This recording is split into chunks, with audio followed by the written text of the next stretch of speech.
We are here in protest of the budget cuts to GW's Columbian College of Arts and Sciences.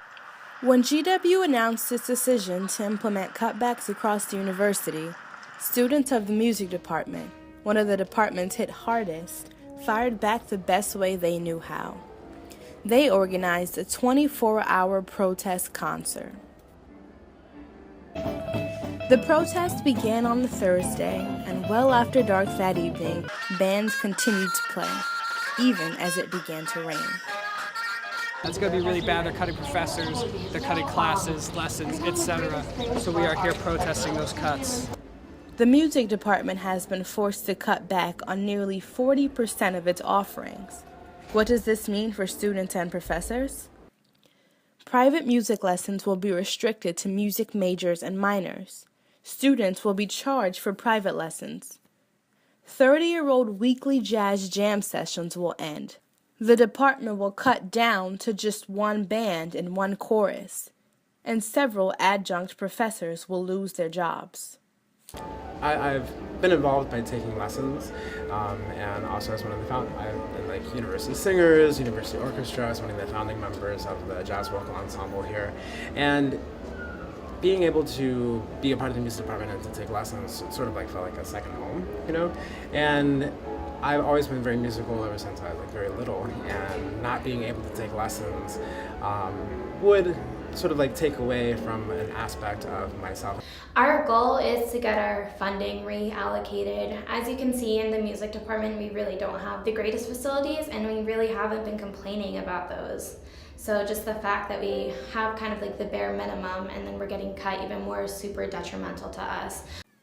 In addition to the protests, the Save the Arts GW committee members met with President Knapp on the issue. Shortly after, Knapp released an email in which he stated that cutbacks are due to decreasing student enrollment. GW remains a highly tuition-independent institution. In fact, tuition revenues provide almost 75% of what we spend on all of our programs each year. So it makes a difference when graduate and professional enrollments fall, as they have, by about 1,200 students. The university has recently spent millions on the construction of the new Textile Museum and Science and Engineering Hall. While President Knapp has said that the price of these additions has not influenced the cutbacks, many are convinced that the university's desire to add these buildings are to blame.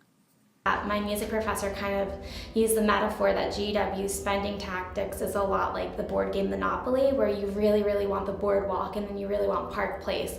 So you have all these other properties, but then you monopolize all of them or mortgage them just so you can get that monopoly. And then you finally get boardwalk, and then you kind of build up for Park Place, but you are hurting all the other departments in the time when you're doing that as well too.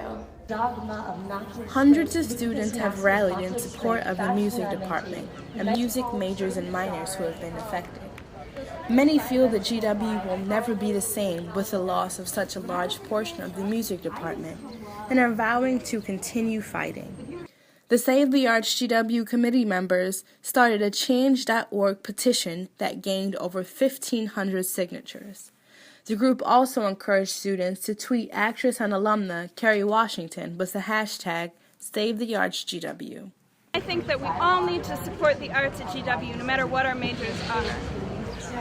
As for students who want to help but don't know how, in the meantime, something that you can do presently is just to attend one of the many music, theater, and dance department shows, and just really showing support does show that the theater, dance, and music departments are an integral part of the community here at GW. For The Source, this is Asha Parker.